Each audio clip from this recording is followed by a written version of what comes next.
brother? So glad to have you here today. What's up, Tamra? Dude, I love your intro. I'm gonna have to borrow Right? inspiration. That was one of the best intros I've ever seen to the It podcast. brings the life, it brings the energy every single time. It's my favorite. Nobody gets to see the people in the green room except for me, but everyone's always dancing, especially when they see themselves. We make you look good. So you'll get that video trailer of yourself to be able to promote the podcast. But Oh, thanks. thank you.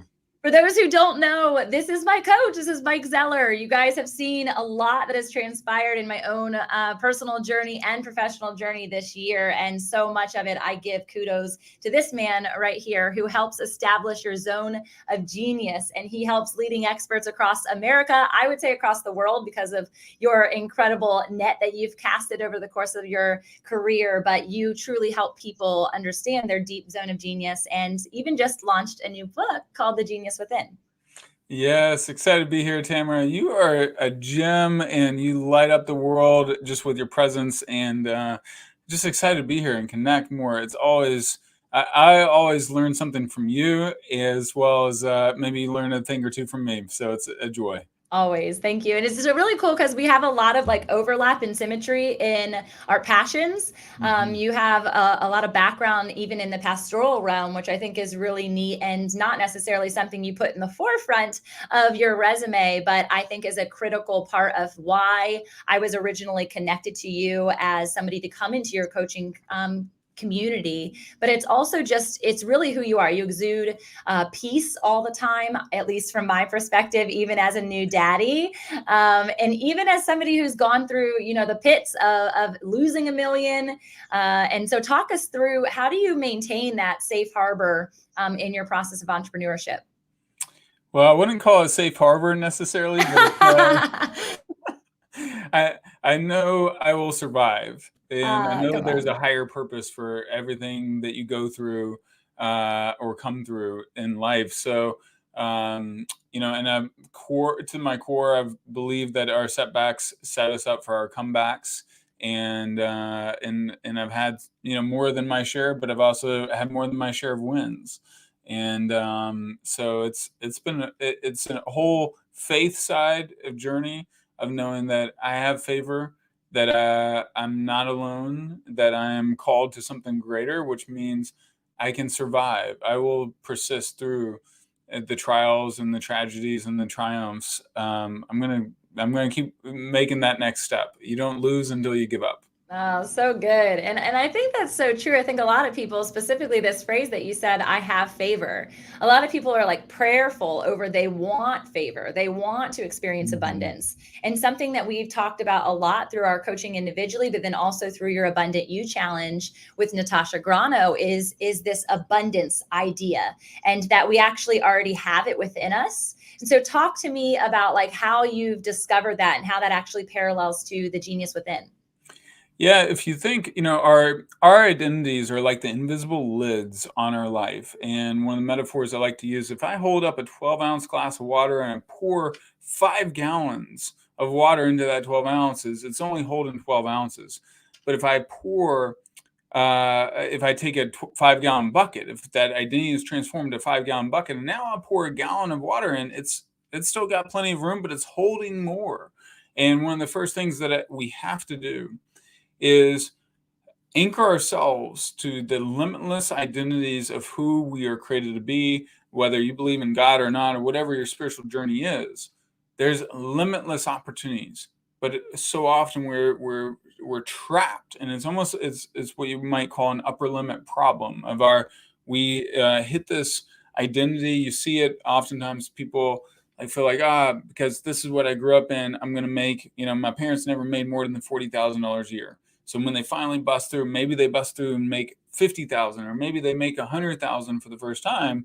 But they'll often stay. I've seen people just stay in that pattern of whatever their income, whatever their friend group, whatever their relationship quality. If they're used to being in relationships with abusive people, they find a way to get back in a relationship with an abusive person because that's their identity until the identity shifts. And that's part of the upper limit problem, right? Until that identity shifts, we can't see what we're capable of. And so imagination, how do we shift into upper limit into a new identity? Imagination. We start asking ourselves, what if? We start seeing things from a different perspective. And, that's why Einstein was obsessed with imagination. And when you start seeing yourself, and sometimes you might need to see yourself from God's perspective. You might need to see yourself from a mentor's perspective that believes in you and sees your greatness in a different way. So that's my quick little rant on that. Yeah, no, I love it so much. And I think there's two things that I wanted to take note of is one, that question of what if was probably one of the most valuable questions that you've consistently asked me since we started together earlier this year. And a question I never thought I never thought about and never was asked, not because I was putting myself in a box, but because I've always been a really big dreamer and visionary, but never outside of my own understanding, right? And so being surrounded by people like you've had in the mastermind where their what if questions are different than mine, then allows me to ask what if in the same parallel universe that they exist. And I remember walking into that first mastermind experience and having so much imposter syndrome for being there. And you taught at that specific one, this idea that identity precedes our destiny. And I've really held on to that because I've done a lot of identity work in the last 6 years. And so I'd love to hear like what that identity journey has been like for you. Yeah. In my early days as an entrepreneur, first, it was like, I was a former, I helped start churches and doing ministry. And then eventually a real estate investor. And I moved from real estate investor while I was waiting tables. I actually was waiting tables at PF Chang's when I bought my first place. And then I started shifting. All right, well, maybe I had people, as I grew, I started having people reach out for coaching. My first paid coaching clients were all hung up on X's. I had two women and 2 men, and I was like, man, I didn't sign up to be a relationship coach. I was just telling someone that story about our round robin we had at the last mastermind, and they were like, no way. And then I had people who were like, can you help me? I was like, I don't think he does that anymore. Yeah.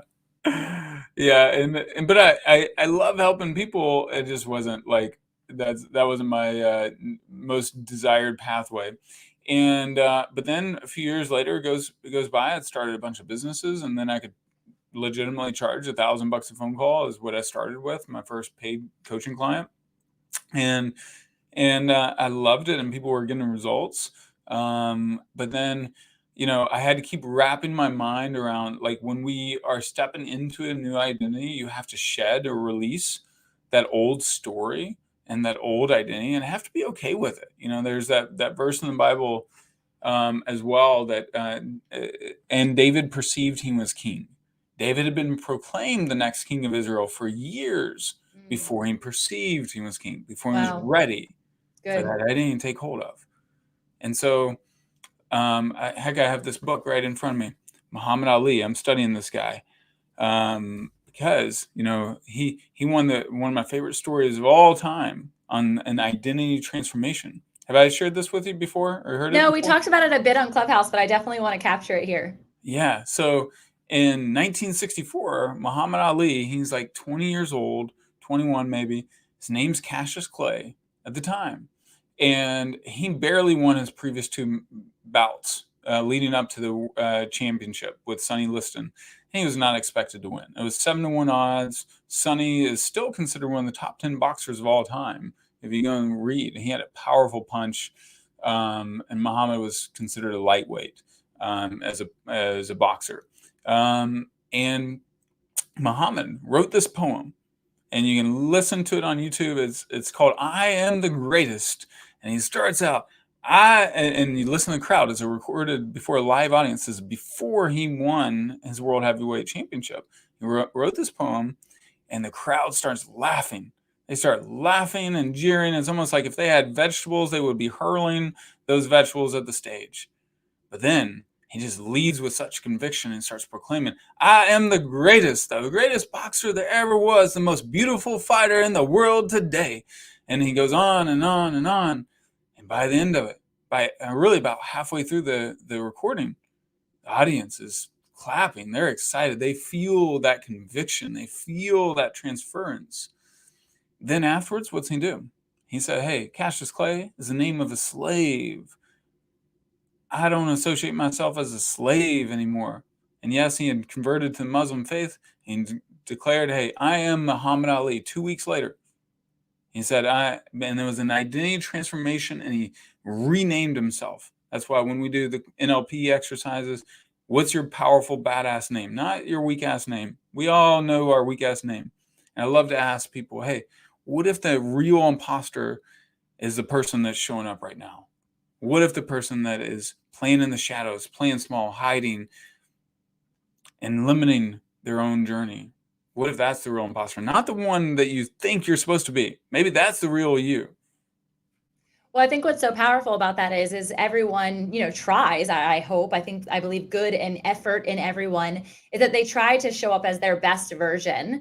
And if their best version is that lower sense of self, even if they're playing all out, they're still creating their own cap. They're still creating their own glass ceiling. And so that identity shift is when you get to then step into that new being. It's almost like having the person that you want to look like, the person that you want to grow into. And you're actually like, shedding, like I'm thinking of not a snake, right? Like this is my old skin. I'm going to step into the new wine skin in order to live in this new sense of self. And it's really the sense of self that God had predestined for us to be. But we, since because of society, because of what other people see, claim, the limiting beliefs, all of these conversations, we can never understand our full genius.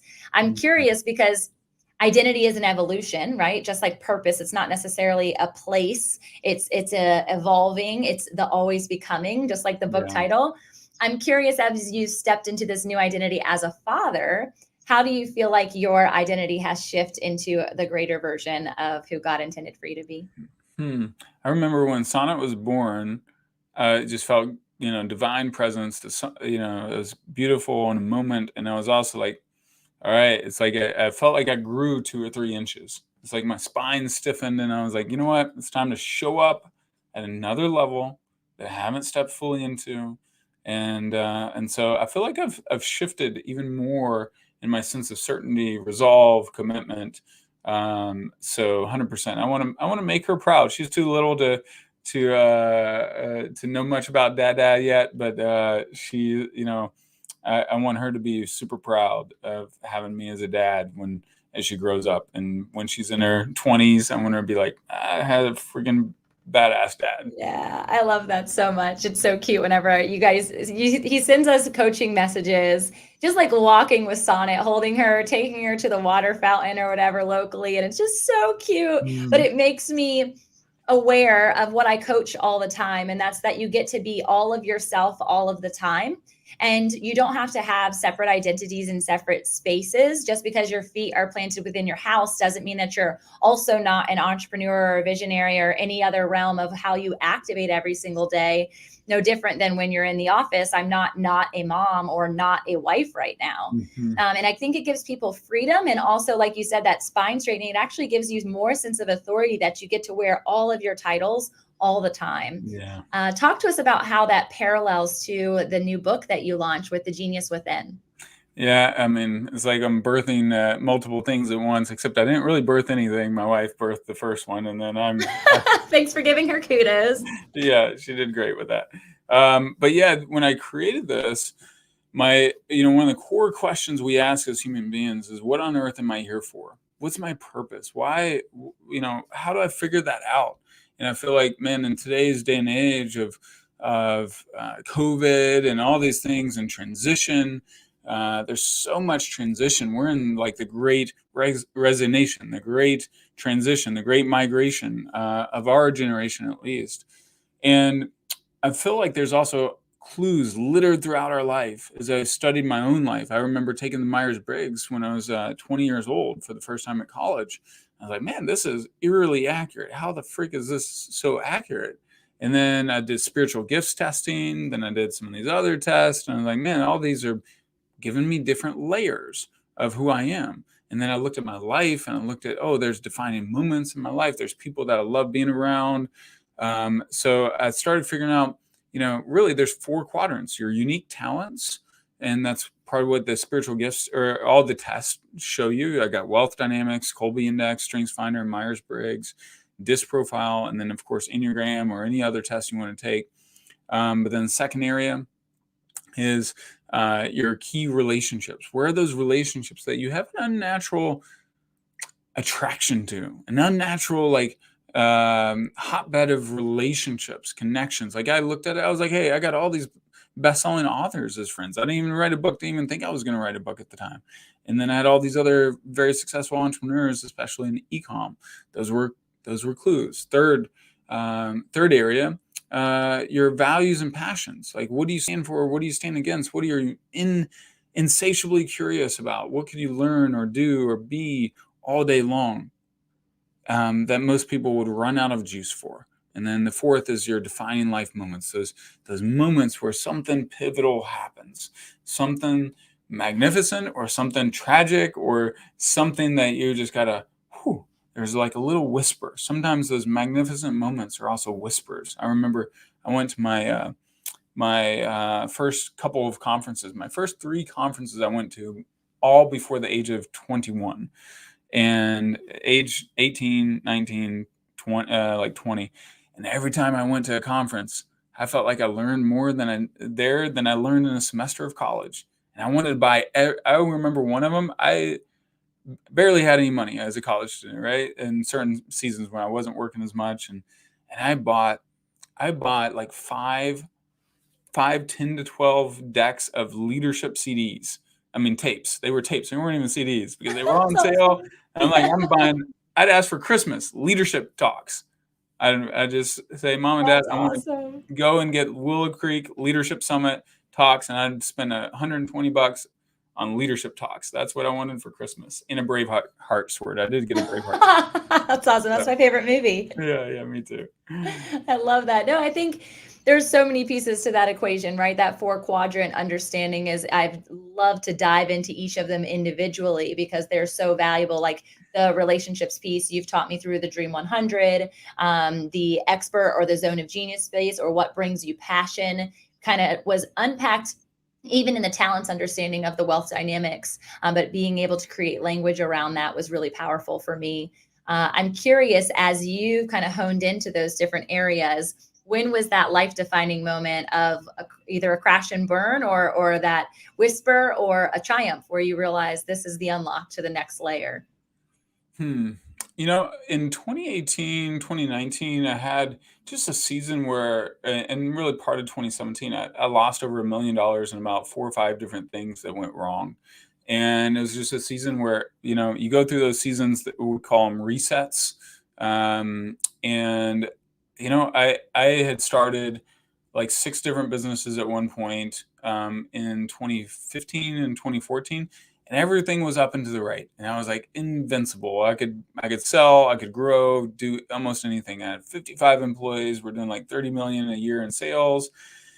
And I had freedom too, which is kind of, you think you have that many businesses, you think and I had real estate properties. I had a bunch of real estate properties. So office building, etc. So, but then one thing after another started, you start seeing cracks in the foundation, and that was a sign. In hindsight, you connect the dots by looking backwards. Hindsight, hey, I was playing out of position in terms of project managing and operations, and one of my mistakes was that I didn't find the right operating partners, and I also sometimes I had partners that were too similar to me. So that was another mistake, instead of complementary enough. And so then, but I also knew, I had this sense of like, hey, you know what? I was okay failing. I knew, even when I started all those, I was like, you know what? Frankly, this shit's going to hit the fan at some point. I knew it would. Yeah. And I was like, then I'll just learn my limits based on how I'd set things up. And that was my perspective. I got to tell you, it sucked. Like when I was going through that season, I had 38 creditors and people that I owed money to. Oh. And I would wake up and be in tension. My arms would be tightly wrapped around my chest. And one by one, I've just been paying. I've got it down to like 3 or 4. So I still got some debts, but I got assets too. And I've been building assets in terms of partnerships and equity along the way. And now like this, I'm in the early stages of a rapid growth season again, but now I get to grow so much faster.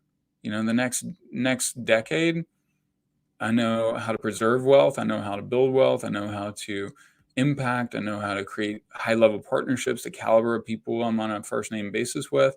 You know, I'm friends with the guys like Mark Victor Hansen, who sold 500 million books. That's insane. You know, him and God. He's competing with God. Pretty insane that you're connected.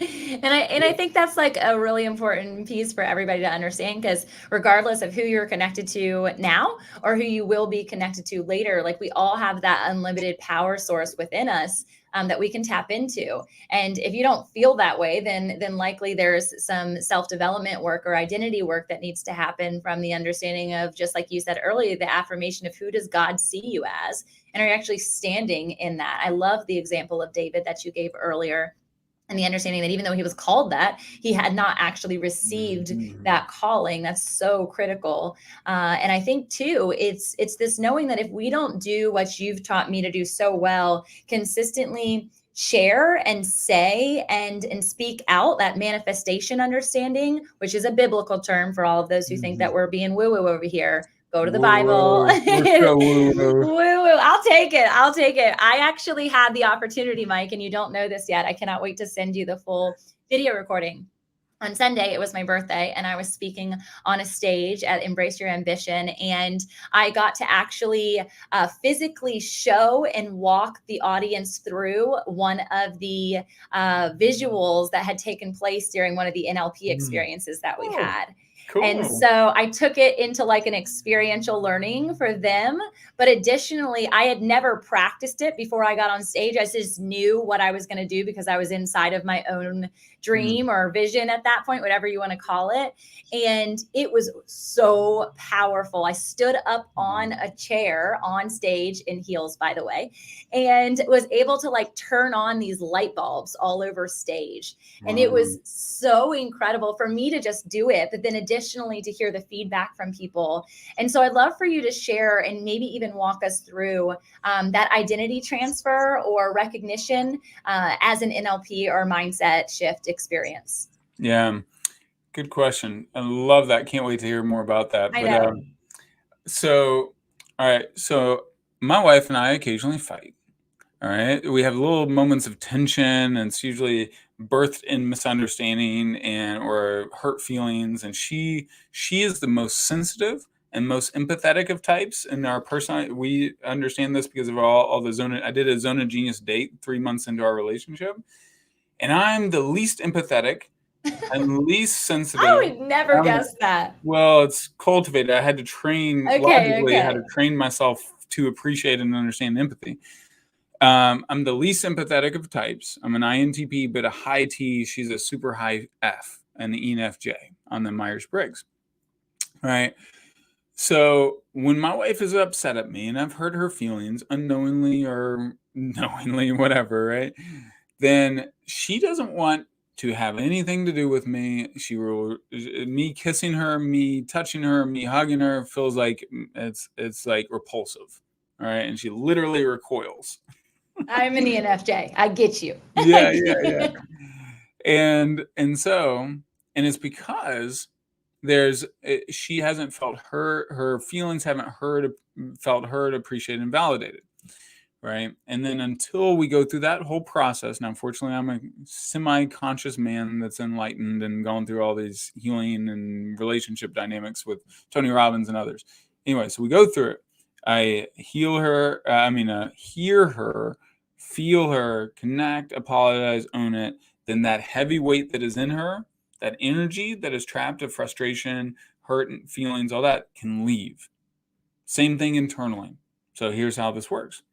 So you and I, we both have like these old sabotaging identities, these old stories, these old ways of being. Like you've had your mistakes and failures. I've had my mistakes and failures. Well, when that part of us shows up and wants to lead our life, that leads us to be cowardly, leads us to hide in the closet, leads us to dim our light so that others won't feel insecure around us, leads us to play to our shadow self, leads us to turn to other devices like alcohol, whatever, like we play to things that are not our highest and best good, right? So how do we shift out of that? So we first, like my wife, we got to first name that other identity. What is that? I call one of mine is weak ass Willie. So what's weak ass Willie want to do? He wants to protect me.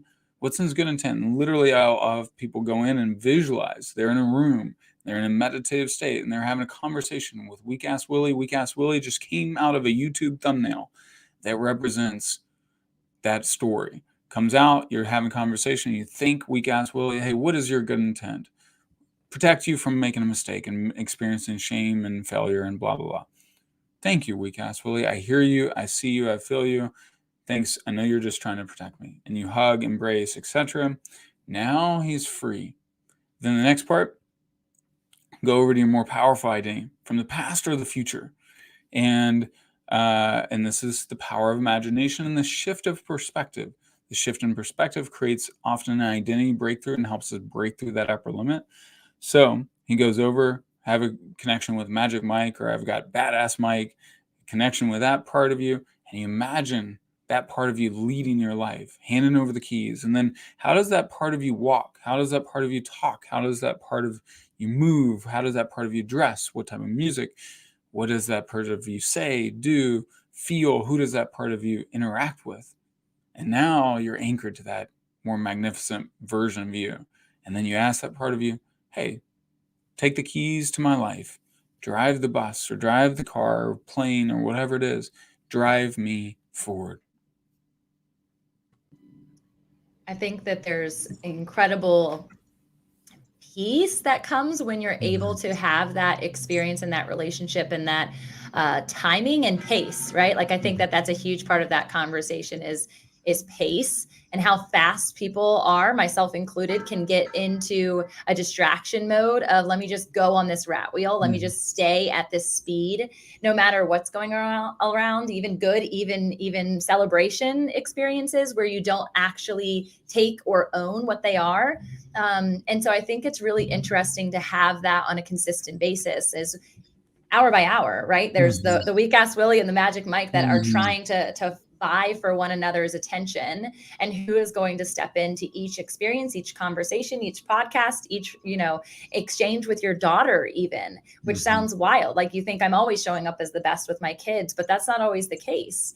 And so I think that it's just really powerful when we actually do the practice, like you've taught me, is like name that person, because what happens when you do that is you're able to actually separate yourself. It's almost like creating a shadow, like Peter Pan, right? Like Peter Pan had his shadow and he's like trying to catch his shadow all the time. I feel like that would be our weak version. That's the person that is not showing up in their greatest intent. And then there's the version of the person you want to step into, evolve that shedding. Now I am this new identity. And so to share with the audience, and when I first did the practice, I could not even come up with a name of my weak identity, because every time a name came into my spirit, I would think of somebody else who was named that. And then I thought about Karen. And I know some Karens, but I thought about this concept of Karen, and you'll hear people speak from stage like, okay, Karen, and people who they're always putting Karen down, whether she's the one talking or raising her hand in the front row and whoever Karen is. And I thought, I don't really want the weak version of myself to even have a name. Because if there's a name, that means that there is an attachment to anyone or anything else. And I don't feel like we're ever called to be the weak version of self. So my person is lonely. And I can see their figure. They're not even a shape. They don't even look like me, which is really interesting. I would imagine that they would have similar features. It's not a past version of Tamra. It literally looks like a cartoon, like, when the guys dress up in the blue suits head to toe. It's like that, but white. And he has no color, which, if you know me, is just totally antithesis of my being. And then I am Tamika. Tamika, is the girl who actually taught me how to heel toe in the 6th grade. And so I get to show up and be the full version of myself, which is the person who loves to dance, which is the joyful person, which is the powerful person, which is the just good speaker and the best author, and all of these pieces of my identity. But it's been really powerful to name her, but then not be able to even name that other person and just know that that's not the person that I want to be. Yeah, love it. And And it's beautiful. And now if you look at what you've done and how you've shown up this year, and what, you've got a book out and you're featured on another best-selling book as well. And you're speaking on stages. You've spoken more on stages this year than you've probably ever done in your life, the rest of your life combined, maybe. Yeah. And one of the other things that I admire about how you've navigated this season, Tamra, is transition seasons are messy and they're slower. Like, you think of a caterpillar transforming into a butterfly. Well, what's it got to do to transform into a butterfly? It's got to stop for a while. And it's like going through this messy transformation. If you puncture the caterpillar in the transformation, it's like all this goo comes out. And so you are over here, you're a caterpillar, you're crawling up the branches just fine and fast, and you're doing your thing. And then you stop to change. And life kind of stops. Things stop. Business slows down. Shifts, pivots happen. But then you come out of the cocoon, and man, you're magnificent. You got all your colors on your brand anyhow. So you're a very colorful butterfly. It works. So no, I appreciate that. And I think that's a great place to be transparent with people, is because they see the outside, like even with you, like having this new book, and I know you have another one coming out shortly after that, and all of these successes or partnerships or alliances, and you're a new dad. Like, it seems like every part of life is really great, right? Mm-hmm. And everything is just like easy peasy, Mike's on easy street. And it's the recognition that in the times that nobody witnessed are the times that the quiet prayer room, I am being built, or the structure, you called it infrastructure all year. And my team even is like, I hate the infrastructure building, right? Like, I almost lost people from my team because I couldn't pay them. Shoot, some months I couldn't even pay Mike, y'all. Let's just be real. Where I'm like, I don't have it. Nothing's coming in. What is happening? I'm doing everything that you're telling me to, maybe not to the fullest extent that I could, which is the weaker version of self. Sure. But it's this realization that it doesn't always look from the outside what is actually happening. And so to be transparent with people and vulnerable with people has been a really important part of my brand. And how I show up for my community, but I don't always talk to them about every single piece like this. So I just wanted to take that opportunity to let people know that the infrastructure building, the cocoon experience, it sucks, and I understand, but the transformation that occurs thereafter and that butterfly feeling is light. But you have to go through the hard seasons for that to happen. Yeah, and during those seasons, it's like now you're set up to earn money, way more money than you would have ever earned, in the sense of the pathway you were on. You're much more aligned. And one of the things that I see for you is because you're spiritually, energetically connected to your purpose more and more attuned to it. And also you're in more and more the right position. There's still things to be worked out and still things to be optimized, but so many things are going to open up for you. And it's the same for me. It's like I went through that season of reset, and I lost a good chunk of what I had built over 15 years, but now it's like I've remade it, and then some over, in 2 or 3 years I'll have remade and it end up at a much higher level than I was, in what I did in 15 years. And it's because I went through that pause and that reset season that was hard and messy and frustrating and embarrassing at times. But now I'm in a whole different trajectory, and it feels so great. Yeah. And another part to that is that piece of shame, right? And you mentioned it actually earlier, that sometimes when you're in those seasons, or the I told you so start coming, sometimes we do that to ourselves, and we're our own worst critic. It's like, I knew you couldn't do it, right? It's that weaker version of yourself, weak as Willie showing up. How do you suggest a shift into that higher level of self more often? Do you do a morning practice? Do you do a morning meditation or an evening ritual? One of my favorites is morning affirmations, and then I start my day off in gratitudes and thinking through, like today I did a little different twist. I wrote out I had 10 things I'm thankful for, writing from the past tense of like, oh, I'm multiple times best-selling author. I have 3 houses across the world I love, those type things. I have a son, my wife and I are doing this and this. She has multiple best-selling books, but my affirmations list, I write them out in powerful present tense, like I am. There's a reason, God and Moses are interacting on the mountain. God asks Moses, "What's your name?" "The great I am." "What?" "Yeah, that's right. The great I am." And I am is a powerful declaration. You're actually commanding yourself to feel and be and move in a certain direction. And even if you're moving inch by inch, you can move a lot of inches and if you have enough days.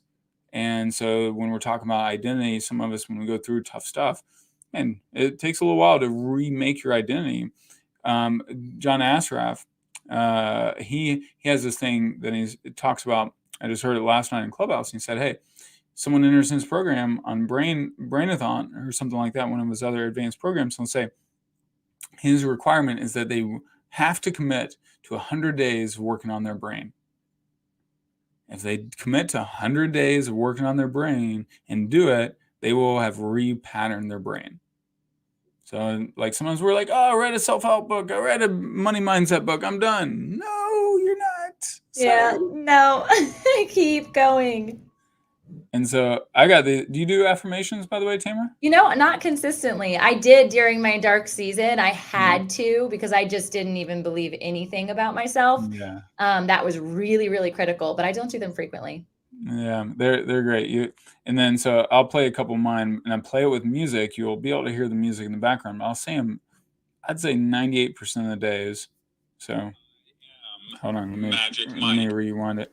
I am Magic Mike. I am a wealth magnet. I am attracting, earning, and saving millions of dollars. I am worthy of extraordinary levels of success. I am a powerful force for good. So like that's just 20 seconds. I love that. That's awesome. And when you proclaim them and speak them over and over, and that's how I start my day. So I don't always wake up feeling inspired. I'm going to summit a mountain. Right. But I tell my mind where I want it to go. I tell my body where I want it to go. I tell my feelings where I want them to go. And it just gets anchored, and then it becomes part of your identity and your DNA. I love that. I think an interesting way that I've chosen to do that, and I've talked to people about it ever since I was little, actually. My mom would teach us that, or not teach us, she'd make us, let's be serious. She would make us wear a dress to school at least twice a week. It was a rule. We weren't allowed to dress down. At that point, sweatpants, like it is popular for people, that wasn't a thing. So we were never allowed to wear sweatpants or yoga pants. That wasn't a thing either. It was jeans usually. And so we'd have to dress up twice a week. Well, I got so habitual in doing that and always loved the affirmation that would come from it, from teachers, from friends. "You're always so dressed. You look so great," right? And I did it consistently through high school. Then I did it consistently into college, when everybody's like rolling out of bed right before they go to class, and they definitely look like they're in their pajamas. They actually probably are. And I would get dressed. And so as I've stepped into entrepreneurship, as I stepped into life, especially within motherhood, I found that the more that I get dressed at the beginning of the day and feel as if I'm not in pajamas or not in my mom gear, that I actually feel more authoritative. I show up to that day stronger. People affirm me in that, whether, not to say that they have to say I look pretty, but they just note it, right? It's noted. And therefore, when you were talking about the I am statement, it parallels to this understanding of I am through light, right? If I have a light that precedes me when I walk into the room, if I have an identity that precedes me before I walk into the room, I don't have to carry the full weight of what that person's expecting from me. And therefore, the great I am, which lives within us, is no different than the light, because they're one and the same. And so I get to have somebody else, God himself, precede me into situations, and I get to just become the best version of myself because I'm saying yes to that identity. And so whether it's what you're wearing, whether it's what you're saying, whether it's how you're acting or feeling, even, there's this knowing that we don't have to carry the burden of being great, because he's already great.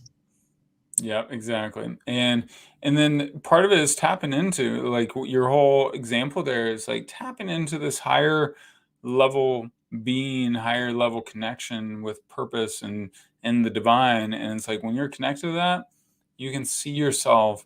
Now things become more possible, because it's not dependent on your finite resources and energy, which is still actually pretty limited. I mean, unlimited. Unlimited. So, yeah. So I want to ask you another question, and we'll wrap it up here shortly. But FIT stands for Founders, Innovators, and Trailblazers. Which one would you say that you are most? I mean, I do all three, of course. Magic Mike is all three.